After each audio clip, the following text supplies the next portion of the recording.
Mũthikĩrĩria nĩ ngũgũkarĩrĩria thĩinĩ wa wĩruti wa Bibilia. Ĩno nĩ thukuru ya Thabatũ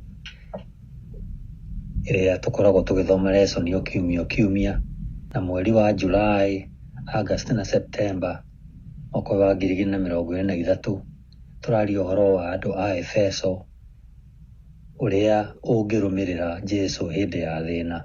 Ĩno nĩ lesson ya 5 na kiugo kĩayo nĩ ũkũũri ũtarĩ mũthutũkanio, mũtharaba na kanitha.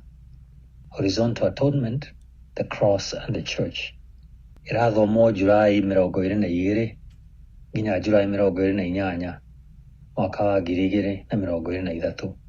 Ataũri na athomi aku na atabarĩrĩri nĩ Mũratha wa Mũgane na Kamũra wa Mũrĩu. Nĩtũcokie ngatho Ngai Ithe witũ, Ithe wa Mwathani witũ Jesũ Kristo. Nĩtũgũcokeria ngatho nĩ wĩruti ũyũ wa mwanya ũtũhete kiumia gĩkĩ, ũrĩa andũ a ndũrĩrĩ na Ayahudi mangĩhota gũikarania, andũ matarĩ a rũrĩrĩ rũmwe magaikarania tondũ wa ũrĩa wekire mũtharaba-inĩ. Tũkũhoya ũtũteithie gũtaũkĩrwo na o mũndũ harĩa arĩ, Mwathani igue mahoya make kũringana na tha ciaku nyingĩ na wendani waku. Na ithuothe twĩyũrie gĩkeno gĩaku, tũkĩruta kiugo gĩaku, tume haha tũgĩcanjamũka tũkenete nĩ ũndũ wa ũrĩa twendete na ũrĩa tũbangĩire. Thengiũ nĩ kũigua mahoya maitũ mũthenya wa ũmũthĩ, twahoya twĩtĩkĩtie thĩinĩ wa Kristo Jesũ Mwathani witũ. Amen.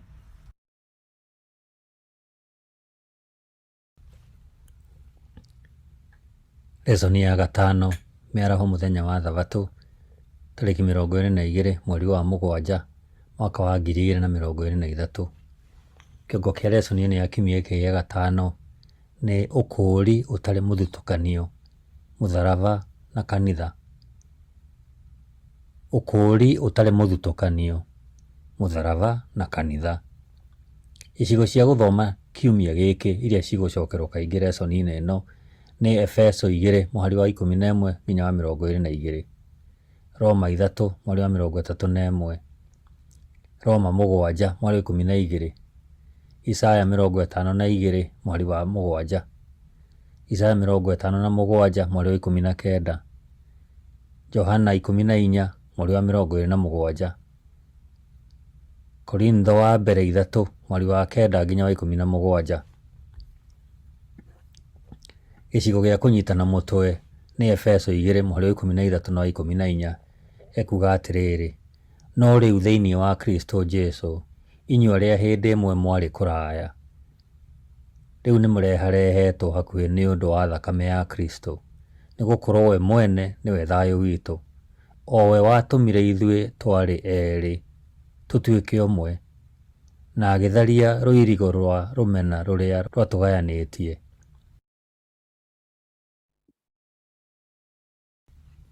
Thĩinĩ wa Efeso 2 mũhari wa 11 nginya wa 22, Paũlũ onaga mũtharaba wa Kristo ũgĩtũma maũndũ magarũrũke na njĩra ya mwanya mũno, ũkĩeheria mĩhĩnga na ũgĩtharia thingo. Tũthome Efeso 2 mũhari wa 11 nginya wa 22. Ekuga atĩrĩrĩ: hakĩrĩ ũguo-rĩ, ririkanai atĩ tene inyuĩ arĩa mũrĩ andũ a ndũrĩrĩ na ũndũ wa gũciarwo, o inyuĩ mwĩtagwo andũ arĩa mataruaga, nĩ arĩa meĩtaga andũ arĩa maruaga. Kũrua kũu ũndũ wĩkĩtwo mwĩrĩ na moko ma andũ. Ririkanai atĩ hĩndĩ ĩyo mwatũrĩte mwamũranĩtio na Kristo, mwarĩ ageni na mũtiarĩ a gĩkundi kĩa andũ a Isiraeli, na ha ũhoro wa irĩkanĩro iria Ngai eranĩire, inyuĩ mũtiarĩ aho. Mwatũrĩte gũkũ thĩ mũtarĩ na kĩĩrĩgĩrĩro na mũtarĩ na Ngai. No rĩu thĩinĩ wa Kristo Jesũ, inyuĩ arĩa hĩndĩ ĩmwe mwarĩ kũraya, rĩu nĩ mũreharehetwo hakuhĩ nĩ ũndũ wa thakame ya Kristo, nĩgũkorwo we mwene nĩwe thayũ witũ, o we watũmire ithuĩ twarĩ erĩ tũtuĩke ũmwe, na agĩtharia rũirigo rwa rũmena rũrĩa rwatũgayanĩtie. Nĩ ũndũ nĩaninire watho hamwe na maathani maguo, ona irĩra ciaguo, na ũndũ wa kũruta mwĩrĩ wake. Agĩka ũguo nĩgetha ombe thĩinĩ wake mwene mũndũ ũmwe mwerũ kuma harĩ acio erĩ, naguo ũndũ ũcio ũtũme kũgĩe thayũ. Na nĩgetha thĩinĩ wa mwĩrĩ ũcio ũmwe amaiguithanie na Ngai na ũndũ wa mũtharaba ũrĩa ahũthĩrire kũnina rũmena rwao. Kristo okire akĩmũhunjĩria thayũ inyuĩ arĩa mwarĩ kũraya, ona thayũ kũrĩ arĩa marĩ hakuhĩ. Na thĩinĩ wake ithuĩ airuka icio cierĩ nĩtũkinyaga kũrĩ Ithe witũ na ũndũ wa Roho oro ũmwe. Nĩ ũndũ wa ũguo, rĩu inyuĩ mũtirĩ ageni na agendi rĩngĩ, no nĩmũtuĩkĩte ene bũrũri hamwe na andũ a Ngai, na mũgatuĩka andũ a nyũmba ya Ngai.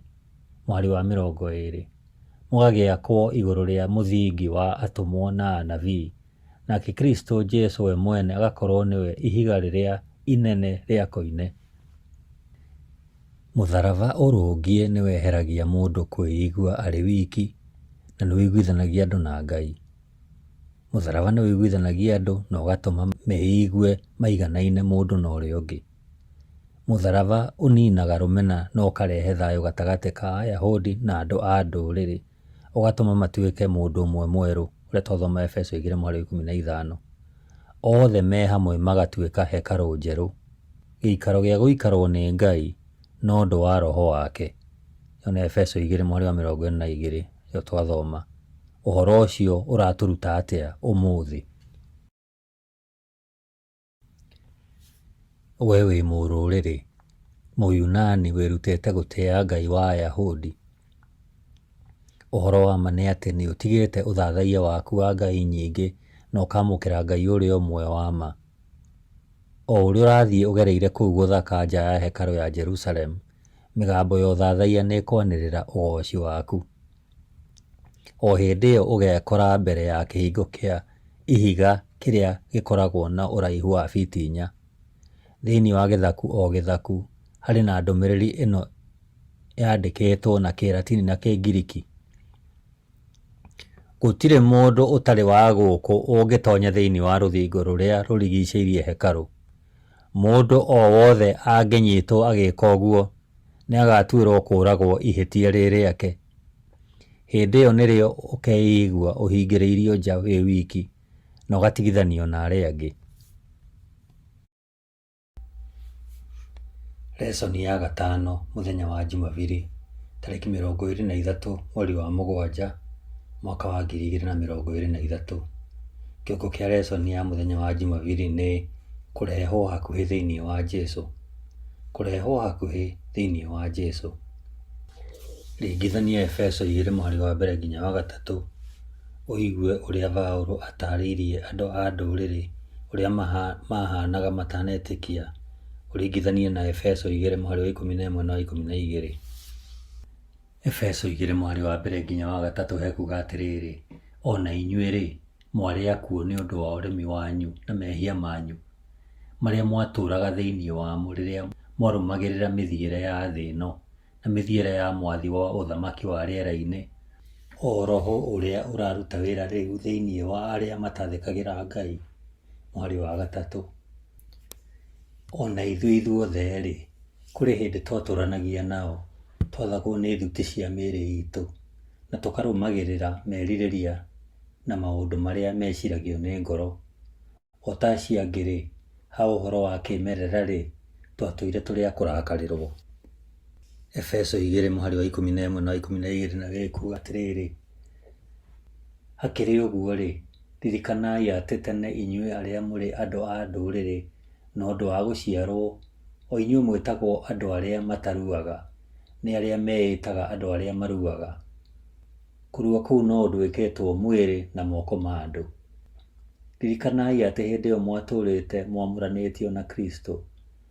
Mwarĩ ageni na mũtiarĩ a gĩkundi kĩa andũ a Isiraeli, na ha ũhoro wa irĩkanĩro iria Ngai eranĩire, inyuĩ mũtiarĩ aho.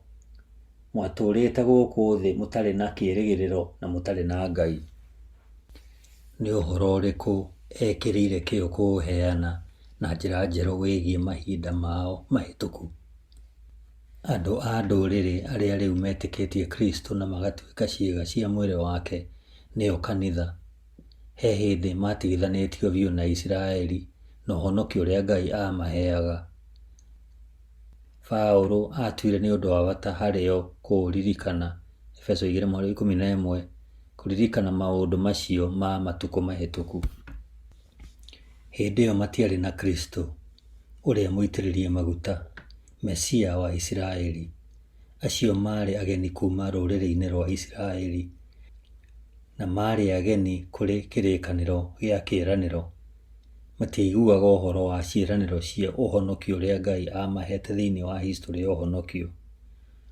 Gũkorwo maamũranĩtio na Isiraeli na ũhonokio ũrĩa waheanirwo kũgerera kũrĩ Isiraeli nĩ kuuga atĩ hĩndĩ ĩmwe maikarĩte matũrĩte gũkũ thĩ matarĩ na kĩĩrĩgĩrĩro na matarĩ na Ngai thĩinĩ wa thĩ.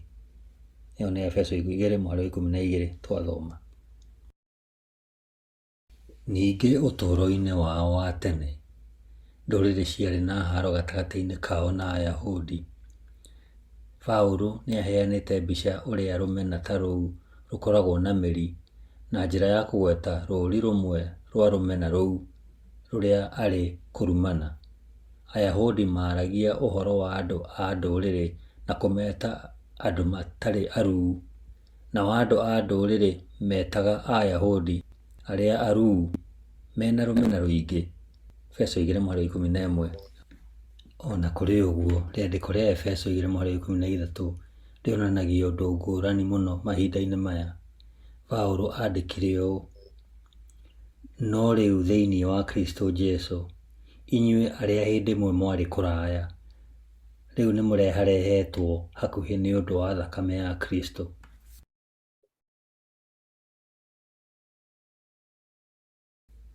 Rĩrĩa Paũlũ aragia ũhoro wa andũ a ndũrĩrĩ arĩa metĩkĩtie atĩ hĩndĩ ĩmwe marĩ kũraya, ahũthĩrire ciugo cia Isaya 57:19 ĩrĩa ĩkuuga atĩrĩrĩ: ndũme kũgĩe na ũgooci tũnua-inĩ twa andũ arĩa macakayaga kũu Isiraeli, thayũ kũrĩ arĩa marĩ kũraya na kũrĩ arĩa marĩ hakuhĩ, ũguo nĩguo Jehova ekuuga, na nĩ niĩ ngamahonia. Rorania ũguo twaigua na Efeso 2:17-18 ĩrĩa twakorwo twathoma. Thĩinĩ wa Kristo na kũhĩtũkĩra mũtharaba wake, andũ a ndũrĩrĩ arĩa metĩkĩtie nĩ makuhĩrĩirie andũ arĩa othe matigithanĩtio nao, Ngai, kĩĩrĩgĩrĩro, na arĩ na ariũ a Ithe witũ Ayahudi. Ũyũ nĩguo ũhoro ũrĩa mwega wa hinya ũrĩa ũgwetetwo nĩ ciugo cia Paũlũ atĩ mũtharaba wa Kristo no weherie mũkuru mũnene ũrĩa wagayanĩtie Ayahudi na andũ a ndũrĩrĩ. Ũguo nĩ kuuga atĩ ngucanio citũ ciothe no cithirĩre hau. Ũhoro ũcio mwega ũtũteithagia gwĩciria ũhoro wa nyamũkano iria ikoragwo ũtũũro-inĩ witũ na kanitha-inĩ, na gwĩcũrania ũrĩa hinya wa mũtharaba ũngĩcinda ngucanio icio. Jesũ agũkũũrĩte kuuma ũndũ-inĩ ũrĩkũ? Nĩkĩĩ kĩngĩtũma ũkorwo ũrĩ ũndũ wa bata kũririkanaga kaingĩ harĩa warĩ na ũrĩa Ngai agũkorire na harĩa ũngĩrĩ rĩu korwo ndakuonire? Lesson ya 5, mũthenya wa Jumatatũ, tarĩki 24 mweri wa 7 mwaka wa 2023. Kiugo kĩa mũthenya ũyũ wa Jumatatũ nĩ ũiguano, kĩheo kĩa Ngai kuma mũtharaba-inĩ. Ũiguano, kĩheo kĩa Ngai kuma mũtharaba-inĩ. Efeso 2:14-16 hekuga atĩrĩrĩ: nĩ gũkorwo we mwene nĩwe thayũ witũ, o we watũmire ithuĩ twarĩ eerĩ tũtuĩke ũmwe, na agĩtharia rũirigo rwa rũmena rũrĩa rwatũgayanĩtie, nĩ ũndũ nĩ aninire watho hamwe na maathani maguo, ona irĩra ciaguo, na ũndũ wa kũruta mwĩrĩ wake, agĩĩka ũguo nĩgetha ombe thĩinĩ wake mwene mũndũ ũmwe mwerũ kuma harĩ acio eerĩ, naguo ũndũ ũcio ũtũme kũgĩe thayũ, na nĩgetha thĩinĩ wa mwĩrĩ ũcio ũmwe amaiguithanie na Ngai na ũndũ wa mũtharaba ũrĩa ahũthĩrire kũnina rũmena rwao. Paũlũ atarĩirie atĩa mũtharaba na hinya wa wĩra wa Kristo thĩinĩ wa icigo ici ciĩ thĩinĩ wa Efeso? Ũngĩtarĩria atĩa na njĩra nguhĩ ũrĩa Paũlũ oigire wĩgiĩ mũtharaba na ũrĩa ũgarũraga ũkuruhanu witũ? Rora Efeso 1:7 na 8 tũthome. Efeso 1:7 na 8. Na twakũũrirwo na ũndũ wa thakame ya Kristo, na tũkĩrekerwo mehia maitũ kũringana na ũrĩa wega wa Ngai ũingĩhĩte. Wega ũcio atũingĩhĩirie arĩ na ũũgĩ na ũmenyo wothe.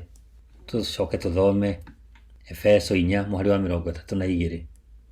Ĩkuuga atĩrĩrĩ, tuganagai na mũiguanagĩre tha, na mũkarekanagĩra mũndũ na ũrĩa ũngĩ, o ta ũrĩa Ngai amũrekeire mehia manyu thĩinĩ wa Kristo. Rĩu nĩ tũthome Efeso 2:13 na 14.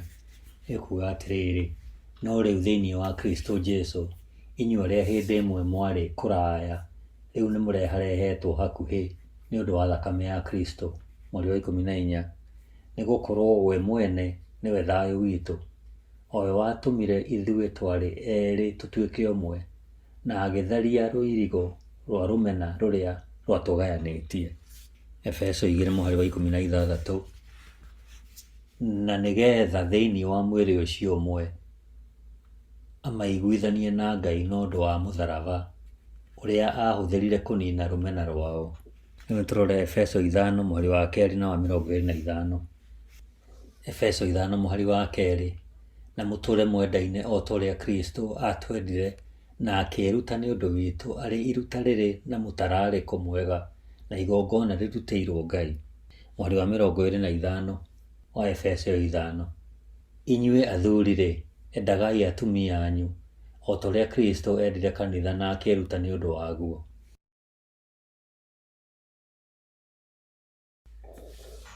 Kũringana na gĩcunjĩ gĩa kiumia gĩkĩ, Efeso 2:11-22, mũtharaba ũrehaga maũndũ matatũ ma bata mũno kũrĩ etĩkia. Ũndũ wa mbere, andũ a ndũrĩrĩ arĩa marĩ kũraihu na Ngai na andũ ake nĩ marehetwo hakuhĩ. Efeso 2:13. Nĩ marehetwo hakuhĩ kũrĩ o erĩ. Rĩu marĩ ariũ na aarĩ a Ngai na ariũ na aarĩ a ithe wao na Ayahudi arĩa metĩkĩtie. Efeso 2:19. Ũndũ wa kerĩ, rũmena nĩruo na Kĩngiriki nĩ ekstran, kuuga ũthũ, na nĩ gĩkuhanĩrĩirie na kiugo ekstros kĩrĩa kiugĩte thũ. Rũmena rũrĩa rwarĩ gatagatĩ ka Ayahudi na andũ a ndũrĩrĩ arĩa metĩkĩtie nĩ ruoragirwo. Efeso 2:16. Mũtharaba wa Kristo nĩ ũninĩte ũndũ ũrĩa wonekaga ta warĩ ũthũ na mbara ya gũtũũra ĩrĩa Ayahudi na andũ a ndũrĩrĩ maikaraga marĩ thũ ciĩhĩtĩte. Rora Efeso 2:17 ĩrĩa tũgũthomete. Ũndũ wa gatatũ, ithenya rĩa rũmena gũkagĩa na ũiguano. Itanya rĩa Kristo rĩarĩ nĩgetha thĩinĩ wa mwĩrĩ ũcio ũmwe amaiguithanie na Ngai na ũndũ wa mũtharaba ũrĩa ahũthĩrire kũnina rũmena rwao. Ĩyo nĩ Efeso 2:16. Nĩ tũroranie na Akolosai 1:19-22. Hekuga atĩrĩrĩ, nĩ gũkorwo Ngai nĩonire arĩ wega atĩ ũiyũru wa Ngai wothe ũikare thĩinĩ wake, na nĩ ũndũ wa Kristo indo ciothe ituĩke cia kũiguithanio na Ngai, iria irĩ thĩ ona kana iria irĩ igũrũ, nĩ ũndũ wa ũrĩa arehire thayũ na ũndũ wa thakame yake ĩrĩa yaitirwo mũtharaba-inĩ. 21. Hĩndĩ ĩmwe inyuĩ mwatũire mwamũranĩtio na Ngai na mwarĩ thũ ciake meciria-inĩ manyu nĩ ũndũ wa mĩtugo yanyu mĩũru. 22. No rĩu nĩamũiguithanĩtie na Kristo na ũndũ wa ũrĩa akuire arĩ na mwĩrĩ nĩgetha amũrũgamie. No rĩu nĩamũiguithanĩtie na Kristo na ũndũ wa ũrĩa akuire arĩ na mwĩrĩ nĩgetha amũrũgamie mbere yake mũrĩ atheru na mũtarĩ na ũũgũ na mũtarĩ na ũcuuke. Kũiguithania andũ kũhana atĩa kũrĩ mwĩroreri? Mũndũ aiguaga atĩa agĩa na ũiguano na mũndũ ũngĩ? Ta ũra mbica ũrĩa nyina wa mũndũ na mwarĩ makoretwo na rũmena rũnene ihinda rĩa mĩaka mĩingĩ. Ũcoke ũmone rũmena rũu rũkĩninwo nĩ tha na wohanĩri, na thutha ũcio andũ acio erĩ makagĩa na ũiguano mwega. Ũiguano nĩguo ũcio. Ũiguano wonekaga rĩrĩa mũndũ aigaga thĩ ũndũ o wothe ũrĩa ũngĩtũma andũ mage kũiguana, akĩmenyaga atĩ ũcio ũngĩ nĩ mũrũ kana mwarĩ wa ithe witũ mwende. Kũiguithania ti ũndũ wĩkagwo nĩ macini kana ciugo cia watho, no nĩ ciugo cia kũiguithania kĩrĩa kĩonanagia kũrũnga ũkuruhanu ũtarĩ mwega. Paũlũ omĩrĩirie akahũra mbica mũtwe-inĩ wake, akona wĩra ũrĩa Kristo arutire mũtharaba-inĩ ũrĩ mũnene ũũ, atĩ nĩ ũkinyagĩra ũkuruhanu gatagatĩ ka andũ, na to gatagatĩ ka andũ marĩ oiki, no nĩ nginya gatagatĩ-inĩ ka ikundi cia andũ. Aimanjinaga ũthingu ũgĩũkĩrĩra wagi na ũiguithania gatagatĩ-inĩ gaitũ, ũgatũma twage gũkararania na ũgatũma tũkorwo na ũrata, ũtaũku, ũiguano na ũrũmwe gatagatĩ-inĩ gaitũ. Nĩ na njĩra ĩrĩkũ ũngĩbatara kũhũthĩra motaro maya nĩguo mũcokanwo na mũndũ ũngĩ? Ũngĩka ũguo atĩa? Lesoni ya gatano, mũthenya wa Jumaine, tarĩki 25 mweri wa mũgwanja mwaka 2023. Kĩongo kĩa lesoni ĩno ya Jumaine nĩ kũmomora rũthingo rũgayanĩtie andũ. Kũmomora rũthingo rũgayanĩtie andũ. Paũlũ oigaga atĩ Kristo ekire atĩa wĩgiĩ watho wa maathani ũrĩa wonanagio na mĩtaratara ya ũrĩa maũndũ mekagwo. Ekire ũguo nĩkĩ? Rora Efeso 2:14 na 15 na nĩtũgũthomete. Haha no kũhoteke atĩ Paũlũ aragia ũhoro wa rũthingo rũrĩa rwathiũrũrũkĩirie gĩikaro kĩa Isiraeli thĩinĩ wa hekarũ ya Herode, rũrĩa rwarĩ kĩonereria kĩa atĩ andũ marĩ ũgwati-inĩ wa kũũragwo. Meciria-inĩ make Paũlũ nĩ arĩ na mbica ya rũthingo rũu rũkĩmomoka na andũ a ndũrĩrĩ makĩheo mweke wa gũthathaiya Ngai. Efeso 2:18. Rũthingo o ruothe ta rũu Paũlũ aroiga atĩ nĩ rweherie nĩ mũtharaba, tondũ hau mũtharaba-inĩ tũreruta atĩ andũ acio erĩ, Ayahudi na andũ a ndũrĩrĩ, nĩ amwe. Andũ amwe metĩkĩtie atĩ rĩandĩko rĩa Efeso 2:14 na 15 rĩrutanaga atĩ maathani marĩa 10 o hamwe na rĩathani rĩa Thabatũ nĩ maninĩtwo kana magathira nĩ ũndũ wa mũtharaba. Efeso 2:14 na 15 hekuga atĩrĩrĩ: nĩ gũkorwo we mwene nĩwe thayũ witũ, o we watũmire ithuĩ twarĩ erĩ tũtuĩke ũmwe, na agĩtharia rũirigo rwa rũmena rũrĩa rwatũgayanĩtie. Nĩ ũndũ nĩ aninire watho hamwe na maathani maguo, ona irĩra ciaguo, na ũndũ wa kũruta mwĩrĩ wake, agĩgĩka ũguo nĩgetha ombe thĩinĩ wake mwene mũndũ ũmwe mwerũ kuma harĩ acio erĩ, naguo ũndũ ũcio ũtũme kũgĩe thayũ. Ona kũrĩ ũguo, thĩinĩ wa ibuku rĩa Efeso, Paũlũ nĩ onanĩtie gĩtĩo kĩnene harĩ maathani marĩa 10 na kuuga atĩ nĩmo kĩhumo kĩa ũrutani ũrĩa ũthondekaga andũ magatuĩka arutwo a Kristo. Arauga rĩathani rĩa gatano, Efeso 6:2-3, Efeso 6:2-3, hekuga tĩa thoguo na nyũkwa.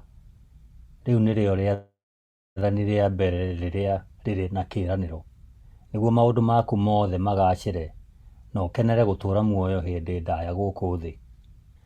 Na akagweta maathani mangĩ ta rĩa 7, Efeso 5:3-14 na wa 21-33, rĩa 8, Efeso 4:28, akagweta rĩathani rĩa 9, Efeso 4:25, rĩa 10 narĩo akagweta Efeso 5:5.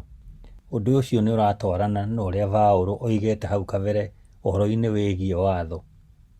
Hau tũgũthoma Roma 3:31 na Roma 7:12.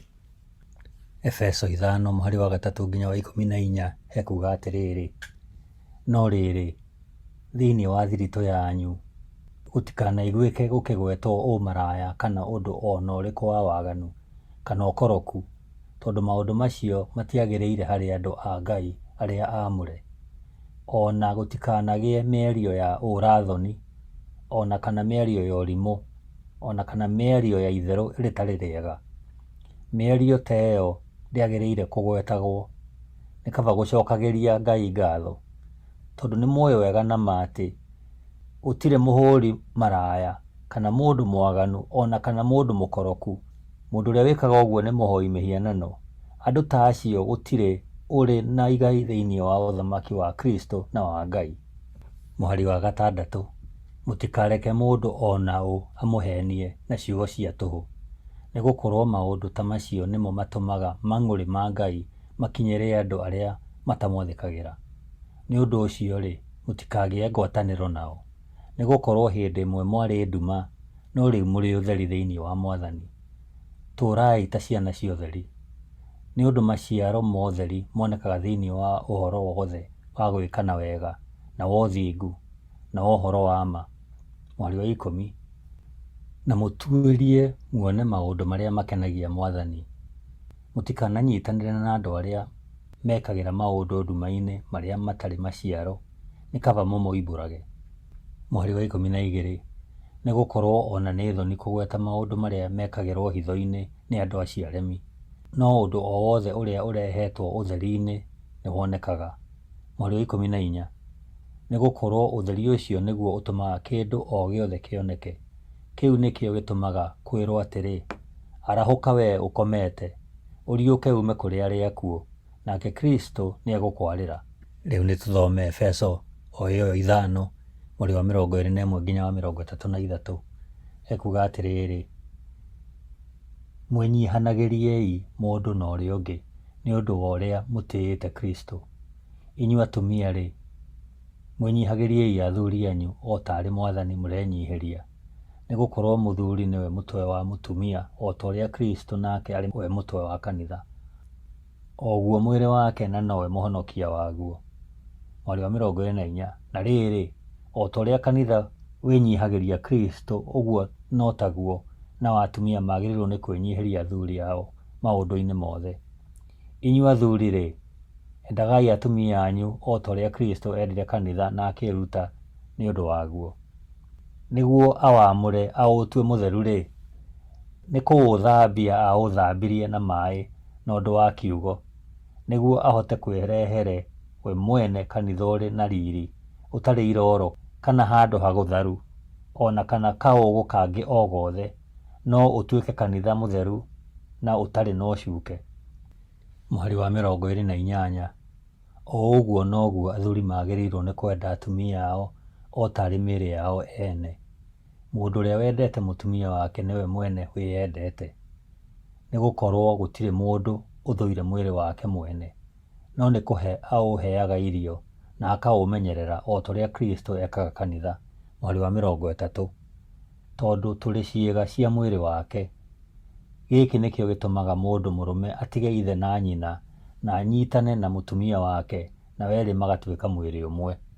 Mweri wa 32, ũyũ nĩ ũhoro wa hitho nene wa bata mũno, na ngiuga ũguo nĩ ũhoro wa Kristo na kanitha ndĩraria.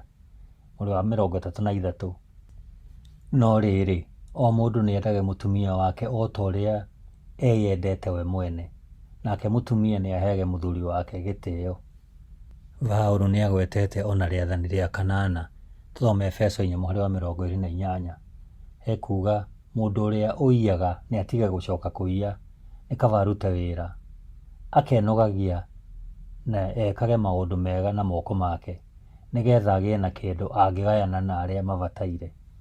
Na nĩacokete ningĩ akagweta rĩathani rĩa 9 thĩinĩ wa Efeso 4 mweri wa 25. Ekuga, nĩ ũndũ ũcio o ũmwe wanyu no nginya atigane na ũhoro wa maheni, na mwaranagĩrie ũhoro wa ma mũndũ na ũrĩa ũngĩ, nĩ gũkorwo ithuothe tũrĩ ciĩga cia mwĩrĩ ũmwe. Ona rĩathani rĩa 10 nĩ rĩgwetetwo nĩ Paũlũ, nĩyo nĩ Efeso 5 mweri wa 5. Ekuga atĩrĩrĩ, tondũ nĩ mũĩ wega na ma atĩ gũtirĩ mũhũri maraya kana mũndũ mwaganu ona kana mũndũ mũkoroku, Mũndũ ũrĩa wĩkaga ũguo nĩ mũhoi mĩhianano. Andũ ta acio gũtirĩ ũrĩ na igai thĩinĩ wa ũthamaki wa Kristo na wa Ngai. Ũndũ ũcio nĩ ũratwarana na ũrĩa Paũlũ oigĩte hau kabere-inĩ ũhoro-inĩ wĩgiĩ watho. Tũthome Roma 3:31 na Roma 7:12. Roma 3:31 haroiga atĩrĩrĩ: rĩu-rĩ, no twagithie ũhoro wa watho kĩene nĩ ũndũ wa ũhoro wa wĩtĩkio ũcio? Aca, kũroaga gũtuĩka ũguo. Handũ ha ũguo-rĩ, nĩ watho tũgũkĩongerera hinya. Nayo Roma 7:12 hekuga atĩrĩrĩ: nĩ ũndũ ũcio-rĩ, watho nĩ mũtheru, ona rĩathani no rĩtheru, na nĩ rĩa kĩhooto na nĩ rĩega. Paũlũ aragia ũhoro wa kũhũthĩra watho ũũru, no nĩ athĩkagĩra watho ũcio na akehoka atĩ nĩ ũgũkorwo kuo nginya tene. Nĩ ũndũ ũcio, kũhũthĩra mĩhari ĩyo kuuga atĩ maathani 10 nĩ maaninirwo, na makĩria maringithanio na mĩhari ĩrĩa ĩngĩ thĩinĩ wa Bibilia ĩgiĩ ũrĩa watho wa Ngai wĩ wa gũtũũra tene na tene, hatarĩ nganja nĩ kwaga kũigua ũrĩa Paũlũ atanyĩte.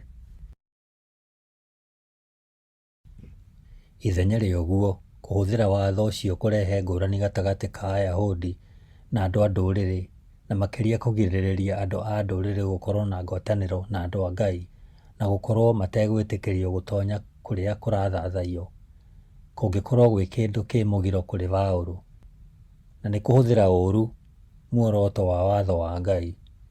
Watho thĩinĩ wa Efeso 2:14 na 15 nĩ ũrũmĩrĩri wa mĩtaratara ya magongona ma watho ĩrĩa yagayũkanirie Ayahudi na andũ a ndũrĩrĩ, ũrĩa Paũlũ oigĩte na ciugo ciĩ na ũhoro mũingĩ atĩ watho hamwe na maathani maguo ona irĩra ciaguo, kana no gũkorwo nĩ watho wa kĩĩranĩro kĩrĩa gĩkũrũ wothe ta ũrĩa wataũrirwo no kĩongererwo, no kĩhũthĩrwo ũũru ta njĩra ya kweheria Ayahudi na andũ a ndũrĩrĩ. Nĩ ngucanio irĩkũ iho gatagatĩ-inĩ ka etĩkia thĩinĩ wa kanitha wa Seventh Day Adventists na ikundi cia Kristiano arĩa angĩ cibataire kũhiũranio nacio na gũciĩhota? Nĩ kĩĩ kĩngĩtũma wendo witũ harĩ Kristo ũkorwo ũrĩ wa kũigana gũtooria ngucanio icio? Lesson ya 5 mũthenya wa Jumatano, tarĩki 26 mweri wa 7 mwaka wa 2023. Kĩongo kĩa mũthenya ũyũ wa Jumatano gĩkuuga Jesũ mũhunjia wa thayũ. Jesũ mũhunjia wa thayũ. Paũlũ atarĩirie ũtungata wa Kristo atĩa thĩinĩ wa Efeso 2:17 na 18. Efeso 2:17 na 18 hekuga atĩrĩrĩ: Kristo okire akĩmũhunjĩria thayũ inyuĩ arĩa mwarĩ kũraya, ona thayũ kũrĩ arĩa marĩ hakuhĩ. Na thĩinĩ wake ithuĩ na iruka icio cierĩ nĩ tũkinyaga kũrĩ Ithe witũ na ũndũ wa Roho oro ũmwe. Ũhoro wa thayũ nĩ wa bata thĩinĩ wa ibuku rĩa Efeso, na marũa macio maambĩrĩirie na magathira na irathimo cia thayũ kuuma kũrĩ Ngai Ithe witũ na Mwathani Jesũ Kristo. Efeso 1:2. Ringithania Efeso 1:2 na Efeso 6:23. Efeso 1:2 hekuga atĩrĩrĩ: kuuma kũrĩ niĩ Paũlũ, o niĩ nduĩkĩte mũtũmwo wa Kristo Jesũ nĩ ũndũ wa kwenda kwa Ngai, kũrĩ andũ a Ngai arĩa me Efeso, arĩa ehokeku nĩ ũndũ wa kũnyitana na Kristo Jesũ. Efeso 6:23 ĩroiga atĩrĩrĩ: ariũ na aarĩ a Ithe witũ, mũrogĩa na thayũ na wendani hamwe na wĩtĩkio ciumĩte kũrĩ Ngai Ithe witũ ona kuuma kũrĩ Mwathani witũ Jesũ Kristo. Hau kabere thĩinĩ wa Efeso 2:11-22, Paũlũ oigĩte atĩ Kristo nĩwe wonanagia thayũ nĩ kĩĩ, nĩ gũkorwo we mwene nĩwe thayũ witũ, na atĩ mũtharaba wake nĩguo ũtũmaga kũgĩe thayũ. No ũrore Efeso 2:14-16. Kristo to kũnina aninire ũthũ ũrĩa warĩ gatagatĩ ka Ayahudi na andũ a ndũrĩrĩ. Ombaga mũndũ mwerũ ũrĩa ũkoragwo na ũkuruhanu wa ũiguano na thayũ. Ũhoro ũcio wĩ thĩinĩ wa Efeso 2:14-15 na o Efeso 2 mweri wa 15 nginya 17. Thayũ ta ũcio ti kwaga gũkararania tu, no nĩ ũhanaine na ũtaũku wa kiugo gĩa Kĩhibirania shalom, gũkoragwo na ũgima na ũiguano mwega na ũiganĩru ũrĩa tũkuruhanĩte na Ngai na ona andũ arĩa angĩ. Tũthome Aroma 5 mweri wa mbere. Aroma 5 mweri wa mbere hekuga atĩrĩrĩ: nĩ ũndũ ũcio, kuona atĩ nĩ tũtuĩtwo andũ athingu nĩ ũndũ wa gwĩtĩkia-rĩ, tũrĩ na thayũ na Ngai nĩ ũndũ wa Mwathani witũ Jesũ Kristo. Paũlũ onaga atĩa etĩkia arĩa makoragwo na itemi wĩra-inĩ wa kũhunjia ndũmĩrĩri ya Jesũ ya thayũ? Nĩ tũthome Efeso 4 mweri wa 3 hekuga atĩrĩrĩ: geriai na kĩo nĩguo mũtũũrie ũrũmwe wa Roho, muohanĩtio na thayũ. Nayo Efeso 6 mweri wa 14 na 15 hekuga atĩrĩrĩ: nĩ ũndũ ũcio mwĩhandei wega, mwĩhotorete mũcibi wa ũhoro ũrĩa wa ma njohero, na mwĩohete gako ga kũgitĩra gĩthũri karĩa ga ũthingu, namo magũrũ manyu mũmaharĩrie gũthiĩ kũhunjia ũhoro ũrĩa mwega wa thayũ. Rĩu nĩ tũcoke tũringithanie mabuku macio twaigua na Aroma 10 mweri wa 14 na 15 na Efeso 2 mweri wa 17 nginya 19 na Isaya 52 mweri wa 7 na Isaya 57 mweri wa 19. Aroma 10 mweri wa 14 haroiga atĩrĩrĩ: no rĩrĩ, mangĩmũkaĩra atĩa matamwĩtĩkĩtie, na mangĩmwĩtĩkia atĩa matarĩ maigua ũhoro wake, na mangĩkĩigua atĩa matarĩ na mũndũ wa kũmahunjĩria. Mweri wa 15, ningĩ andũ mangĩhota atĩa kũhunjia ũhoro matarĩ atũme, o ta ũrĩa kwandĩkĩtwo atĩrĩ: kaĩ magũrũ ma andũ arĩa mahunjagia ũhoro ũrĩa mwega nĩ magĩrĩire-ĩ. Rĩu nĩ tũthome Efeso 2 mweri wa 17 nginya wa 19 ĩkuga atĩrĩrĩ: Kristo okire akĩmũhunjĩria thayũ inyuĩ mwarĩ kũraya, ona thayũ kũrĩ arĩa marĩ hakuhĩ. Na thĩinĩ wake ithuĩ na iruka icio cierĩ nĩ tũkinyaga kũrĩ Ithe witũ na ũndũ wa Roho o ro ũmwe. Mweri wa 19, nĩ ũndũ wa ũguo, rĩu inyuĩ mũtirĩ ageni na agendi rĩngĩ, no nĩ mũtuĩkĩte ene bũrũri hamwe na andũ a Ngai, na mũgatuĩka andũ a nyũmba ya Ngai. Rĩu nĩ tũthome Isaya 52 mweri wa 7. Kaĩ magũrũ ma mũndũ ũrĩa ũrarehe ũhoro mwega nĩ magĩrĩire kũu irĩma-inĩ igũrũ-ĩ, o ũcio ũrahunjanĩria ũhoro wa thayũ na akarehe ũhoro mwega wa maũndũ magĩrĩru, ona akahunjanĩria ũhoro wa kũhonokania, o we ũrĩa ũrera Zayuni atĩrĩ: Ngai waku nĩwe ũrathamaka.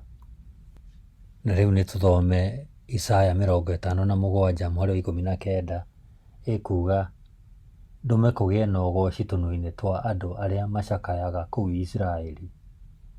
Thayũ, thayũ kũrĩ arĩa marĩ kũraya na kũrĩ arĩa marĩ gũkuhĩ, ũguo nĩguo Jehova ekuga, na nĩ niĩ ngamahonia. Injiri nĩ ĩkoragwo na ngerekano cia Jesũ arĩ mũhunjia wa thayũ. Thĩinĩ wa ndũmĩrĩri ciake cia kuugĩra arutwo ake ũhoro, nĩ amerire ona ithuĩ nĩ aratwĩra atĩ thayũ nĩguo ngũmũtigĩra, thayũ wakwa nĩguo ndamũhe, ndikũmũhe thayũ ta ũrĩa ũheanagwo nĩ andũ a gũkũ thĩ. Mũtigatangĩke ngoro kana mwĩtigĩre. Ĩyo nĩ Johana 14 mweri wa 27. Agĩcoka akĩrĩkĩrĩria na ciugo ici: ndamwĩra maũndũ macio nĩgetha mũgĩe na thayũ thĩinĩ wakwa. Thĩinĩ wa thĩ nĩ mũrĩonaga mathĩna, no rĩrĩ, gĩai na hinya, niĩ nĩ ndoretie thĩ. Ĩyo nĩ Johana 16 mweri wa 33. Thutha wa kũriũka gwake rĩrĩa oimĩrĩire arutwo ake nĩ oigire maita maingĩ: thayũ ũrogĩa na inyuĩ. Nĩ tũthome Johana 20 mweri wa 19 wa 21 na wa 26.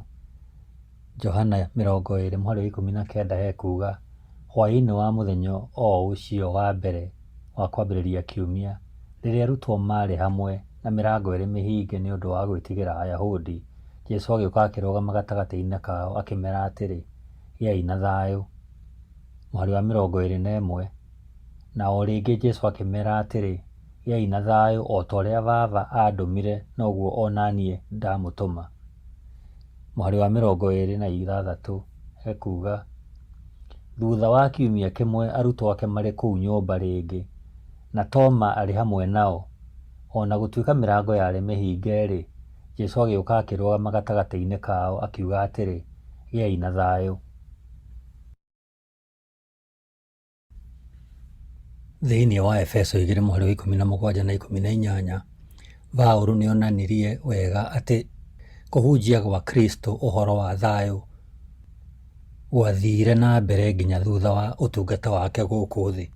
Efeso 2:17 na 18 hekuga, Kristo okire akĩmũhunjĩria thayũ inyuĩ arĩa mwarĩ kũraya, ona thayũ kũrĩ arĩa marĩ hakuhĩ. 18, na thĩinĩ wake ithuĩ na iruka icio cierĩ nĩtũkinyaga kũrĩ Ithe witũ na ũndũ wa Roho oro ũmwe. Nĩahunjirie ũhoro mwega wa thayũ kũrĩ andũ arĩa marĩ kũraya na arĩa marĩ hakuhĩ, ona kũrĩ Ayahudi arĩa metĩkĩtie. Nĩ Efeso 2:11-13 haroiga, arĩa othe metĩkĩtie ũhoro ũcio nĩmagĩaga na irathimo nyingĩ. Tũngĩruta atĩa gũkorwo tũrĩ ahunjia a thayũ handũ ha gũkorwo tũrĩ a kũrũithia andũ? Nĩ maũndũ-inĩ marĩkũ rĩu hau ũrĩ ũngĩhota kũhonia? Lesson ya 5, mũthenya wa Aramithi, tarĩki 27 mweri wa 7 mwaka wa 2023. Kĩongo kĩa lesson ĩno ya mũthenya wa Aramithi nĩ kanitha hekarũ theru. Kanitha hekarũ theru. Nĩ ngerekano ĩrĩkũ ya mũthia ĩrĩa Paũlũ ahũthĩrire thĩinĩ wa Efeso 2:11-22 kuonania ũrũmwe gatagatĩ ka Ayahudi na andũ a ndũrĩrĩ thĩinĩ wa kanitha? Tũgĩcokera rĩandĩko rĩa Efeso 2, nĩtũraririkana atĩ mĩhari ya mbere 10 ĩrutanaga atĩ tũtũũraga tũrĩ na ũrũmwe na Jesũ. Nayo mĩhari ya 11 nginya wa 22 ĩrutanaga atĩ tũtũũraga tũrĩ na ũrũmwe na arĩa angĩ tũrĩ gĩcunjĩ gĩa kanitha wake. Gĩkuũ kĩa Jesũ kĩrĩ na ũguni wa kũhingia ũkuruhanu witũ na Ngai, ta ũrĩa handĩkĩtwo Efeso 2:1-10, na hagakorwo na ũguni wa kũhingia ũkuruhanu witũ na andũ arĩa angĩ, ta ũrĩa handĩkĩtwo Efeso 2:11-22. Kũgerera mũtharaba, Jesũ nĩahutirie maũndũ mothe marĩa matũmaga andũ a ndũrĩrĩ na Ayahudi magayũkane, o hamwe na kũhũthĩra watho na njĩra ĩtagĩrĩire nĩguo matũme andũ aingĩ matũũre maraihanĩrĩirie. No ũthome Efeso 2:11-18. Jesũ ningĩ nĩakaga kĩndũ kĩngĩ, hekarũ njerũ ya magegania ĩrĩa ĩrĩ andũ metĩkĩtie. Andũ a ndũrĩrĩ arĩa hĩndĩ ĩmwe matetĩkagĩrio kũingĩra kũndũ kũrĩa kwamũre hekarũ-inĩ gũthathaiya, rĩu nĩmanyitanagĩra na Ayahudi arĩa metĩkĩtie nĩguo matuĩke hekarũ njerũ. Ithuothe tũtuĩkaga gĩcunjĩ gĩa kanitha wa Ngai, hekarũ theru thĩinĩ wa Mwathani, ta ũrĩa handĩkĩtwo Efeso 2:19-22, na tũrĩ na mweke wa gũtũũra tũrĩ na ũrũmwe hamwe na Jesũ na aarĩ na ariũ a Ithe witũ thĩinĩ wa Kristo. Paũlũ ahũthĩrĩte atĩa ngerekano ya kanitha ũrĩ ta hekarũ thĩinĩ wa Efeso 2:19-22 ũringithanĩtio na mĩhari ĩrĩa ĩrũmĩrĩire? Korintho wa mbere 3:9-17, Akorintho wa kerĩ 6:14 nginya Akorintho 7:1, na Petro wa mbere 2:4-8.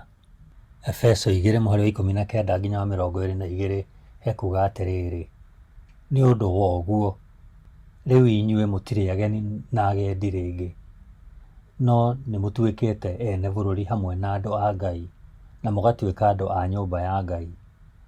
Mũgagĩakwo igũrũ rĩa mũthingi wa atũmwo na anabii, nake Kristo Jesũ we mwene agakorwo nĩwe ihiga rĩrĩa inene rĩa koine. 21. Thĩinĩ wake mwako wothe nĩũnyitanĩte na ũgakĩneneha o nginya ũgatuĩka hekarũ theru thĩinĩ wa Mwathani. Mweri wa 22. Na nĩ thĩinĩ wake ona inyuĩ mũrakwo hamwe nĩguo mũtuĩke gĩikaro gĩa gũikarwo nĩ Ngai na ũndũ wa Roho wake. Na thĩinĩ wake ona inyuĩ mũrakwo hamwe nĩguo mũtuĩke gĩikaro gĩa gũikarwo nĩ Ngai na ũndũ wa Roho wake. Rĩu nĩ tũringithanie ũguo twathoma na Akorinitho wa mbere 3:9 nginya 17. Nĩ gũkorwo tũrutithanagia wĩra hamwe na Ngai, na inyuĩ mũrĩ mũgũnda wa Ngai na mwako wa Ngai. Nĩ ũndũ wa wega ũrĩa Ngai ahete, niĩ nĩ gwaka ndakire mũthingi hana ta mwakithia ũrĩa mũũgĩ, nake mũndũ ũngĩ nĩ gwaka araka igũrũ rĩa mũthingi ũcio. No o mũndũ nĩ emenyagĩrĩre ũrĩa egwaka igũrũ rĩaguo. Nĩ gũkorwo gũtirĩ mũndũ ũngĩaka mũthingi ũngĩ tiga ũrĩa ũrĩkĩtie gwakwo, na nĩguo Jesũ Kristo. Mweri wa 12. Angĩkorwo mũndũ onaũ egwaka igũrũ rĩa mũthingi ũyũ akĩhũthagĩra thahabu kana betha kana mahiga ma goro kana mbaũ kana nyeki ona kana rũa-rĩ, wĩra wake nĩ ũkuoneka ũrĩ ũtariĩ, tondũ mũthenya ũcio nĩ ũgatũma woneke ũtheri-inĩ. Wĩra ũcio ũkaguũrio na mwaki, nĩ gũkorwo wĩra wa o mũndũ nĩ ũkagerio na mwaki ũcio.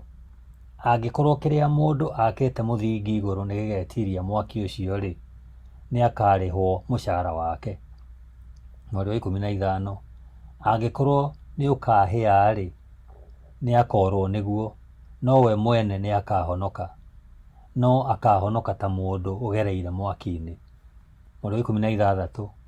Kaĩ inyuĩ mũtoĩ atĩ inyuĩ ene mũrĩ hekarũ ya Ngai na atĩ Roho wa Ngai atũraga thĩinĩ wanyu? Mweri wa 17.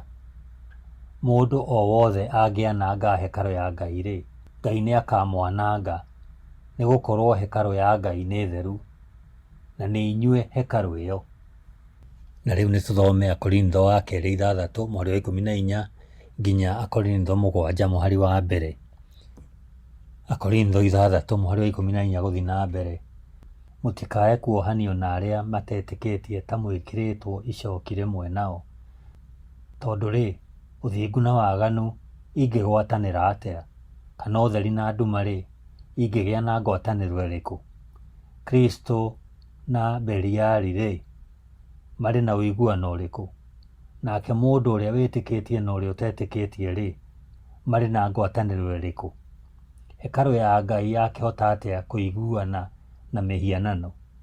Nĩ gũkorwo ithuĩ nĩ ithuĩ hekarũ ya Ngai ũrĩa ũrĩ muoyo, o ta ũrĩa Ngai oigĩte atĩrĩ, nĩndĩrĩtũũranagia nao na njerage gatagatĩ-inĩ kao, nduĩke Ngai wao nao matuĩke andũ akwa. Nĩ ũndũ ũcio-rĩ, umai kũrĩ o na mwĩyamũranie nao, ũguo nĩguo Mwathani ekuuga. Mũtikahutie kĩndũ kĩrĩ thaahu, na niĩ nĩngũmwamũkĩra. Nĩngũtuĩka ithe wanyu, na inyuĩ mũtuĩke ariũ akwa na aarĩ akwa, ũguo nĩguo Mwathani mwene hinya wothe ekuuga.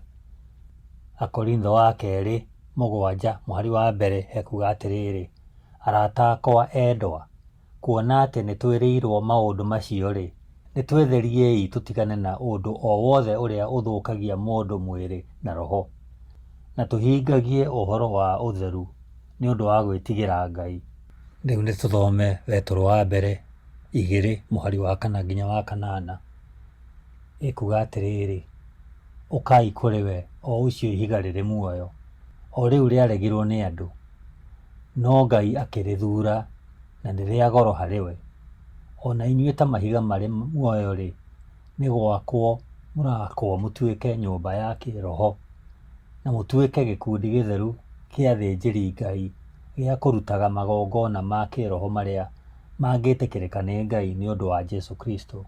Nĩ gũkorwo maandĩko moigĩte atĩrĩ: nĩ njigĩte ihiga Zayuni, ihiga ithuure rĩa koine na rĩa goro, na mũndũ ũrĩa ũmwĩhokete ndagaconorithio. Mũhari wa 7. Na rĩu kũrĩ inyuĩ arĩa mwĩtĩkĩtie ihiga rĩrĩ nĩ rĩa goro, no kũrĩ arĩa matetĩkĩtie ihiga rĩrĩa aaki maaregire nĩrĩo rĩtuĩkĩte ihiga inene rĩa Koine, mũhari wa kanana, na ningĩ-rĩ, nĩrĩo ihiga rĩrĩa rĩtũmaga andũ mahĩngwo na rwaro rwa ihiga rũrĩa rũtũmaga magwe. Mahĩngagwo tondũ wa kũrega gwathĩkĩra ũhoro, na noguo mathĩrĩirio. Paũlũ ahũthĩrire atĩa ngerekano ya kanitha ũhana hekarũ ĩrĩ mbica ya kũrĩkĩrĩria kũingĩrio biũ kwa andũ a ndũrĩrĩ kanitha-inĩ?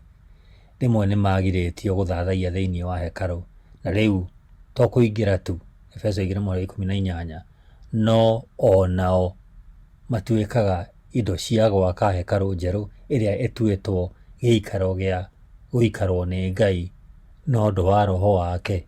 Handĩkĩtwo Efeso 2:22. Andĩki a kĩrĩkanĩro kĩerũ mahũthagĩra ngerekano ya hekarũ kuonania ũtheru wa kanitha, itemi rĩa Ngai harĩ kwambĩrĩria na gũkũria kanitha, na ũrũmwe wa etĩkia thĩinĩ wa kanitha. Ngerekano ĩyo ĩhũthĩrĩtwo hamwe na rũthiomi rwa indo iria irĩ muoyo. Rora Efeso 2:21, harĩa hekarũ ĩkũraga, na mũtaratara wa gwaka kaingĩ nĩ wĩkagĩrwo hinya.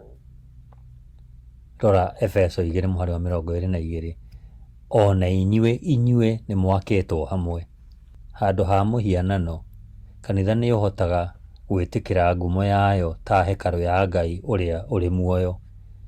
Tũthome Akorintho wa kerĩ 6:16. Hekarũ ya Ngai yakĩhota atĩa kũiguana na mĩhianano? Nĩ gũkorwo nĩ ithuĩ hekarũ ya Ngai ũrĩa ũrĩ muoyo. O ta ũrĩa Ngai oigĩte atĩrĩ, nĩndĩrĩtũũranagia nao na njerage gatagatĩ-inĩ kao, nduĩke Ngai wao nao matuĩke andũ akwa. Rĩciria rĩa ndandũku. Wĩcũranie wega ciugo cia kwambĩrĩria cia ciũria iria irĩ haha mũhuro. Paũlũ aandĩkire rĩandĩko rĩa Efeso 2:11-22 akĩaria ũhoro wa moimĩrĩro ma mũtharaba harĩ ũkuruhanu wa andũ. Aragia ũhoro wa maũndũ marĩkũ? Aragia ũhoro wa ũkuruhanu wa Akristiano, Ayahudi na andũ a ndũrĩrĩ arĩa marĩ thĩinĩ wa kanitha. Oigaga atĩ endaga mamenye na matũũre kũringana na ũiguano ũrĩa marĩ naguo marĩ andũ a nyũmba ya Ngai. Efeso 2:19. Ona kũrĩ ũguo, thĩinĩ wa marũa macio mothe, Paũlũ nĩ onanirie muoroto mũnene. Kĩongo gĩake nĩ mũbango mũnene wa Ngai wa kũnyitithania indo ciothe thĩinĩ wa Kristo. Efeso 1:9-10. Na ũrutani wake ũhutĩtie bamĩrĩ ciothe cia igũrũ na cia gũkũ thĩ. Efeso 3:15. Efeso 3:15 hekuga atĩrĩrĩ, o we ũrĩa andũ othe a nyũmba yake arĩa marĩ igũrũ na arĩa marĩ gũkũ thĩ metanagio nake. Ũndũ ũrĩa wa bata makĩria nĩ ũrũmwe wa andũ thĩinĩ wa kanitha, ũndũ ũrĩa Paũlũ aragia ũhoro waguo thĩinĩ wa Efeso 2:11-22. Guo mwene wĩna muoroto mũnene ũrĩa Paũlũ ahũthĩrĩte thĩinĩ wa Efeso 3:10, harĩa hekuga, nĩgetha rĩu mahinda-inĩ maya na ũndũ wa kanitha, aathani na arĩa marĩ na ũhoti kũu igũrũ wa kũũmba kanitha kuuma kũrĩ Ayahudi na andũ a ndũrĩrĩ, mamenye mĩthemba yothe ya ũũgĩ wa Ngai, na njĩra ya kũhingia ũrũmwe ũrĩa Kristo ahotanire akĩgĩa naguo mũtharaba-inĩ. Etĩkia magĩrĩirwo kuonania atĩ mũbango wa Ngai wa kũrehe indo ciothe hamwe thĩinĩ wa Kristo nĩ ũrathiĩ na mbere. Ũiguano wao wa kũiguithania wonanagia mũbango wa Ngai wa thĩ na igũrũ kũiguithania thĩinĩ wa Kristo. Kwoguo nĩ ũndũ mwagĩrĩru gũthoma Efeso 2:11-22, ũguo tũgũthomete, rĩandĩko rĩa Efeso rĩothe nĩguo tũmenye motaro ma Bibilia megiĩ ũndũ wa bata mũno ũmũthĩ, ũkuruhanu gatagatĩ-inĩ ka ikundi cia andũ kana ndũrĩrĩ. Ciũria cia ndereti. Kĩũria kĩa mbere, nĩ motaro marĩkũ ma Bibilia megiĩ ndũrĩrĩ marĩ thĩinĩ wa Efeso 2:11-22? Gĩcunjĩ kĩu kĩonanagia atĩa mwerekera wa mwanya wa Kristo wĩgiĩ ũrĩa andũ a rũrĩrĩ rũmwe magĩrĩirwo gũikarania na arĩa a rũrĩrĩ rũngĩ. Kĩũria gĩa kerĩ, nĩ ũndũ wa mũbango ũrĩa Ngai athondekeire andũ mahinda marĩa maroka, Efeso 1:9 na 10 na Efeso 2:11-22. Hihi nĩ ũndũ wa bata atĩa kanitha kũhiũrania na ngucanio cia thĩiniĩ na ngarari gatagatĩ-inĩ ka ndũrĩrĩ? Kĩũria gĩa gatatũ, nĩ ngucanio irĩkũ ciĩho gatagatĩ-inĩ ka ndũrĩrĩ iria kaingĩ ikoragwo ciĩhithĩte na andũ makahinga maitho cirĩ kũu itũũra-inĩ rĩanyu? Kanitha waku ũngĩkorwo na itemi rĩrĩkũ kũrehe ũrũmwe ũrĩa Kristo ahingirie mũtharaba-inĩ? Ũngĩnyitanĩra atĩa na arĩa angĩ wĩra-inĩ ũcio?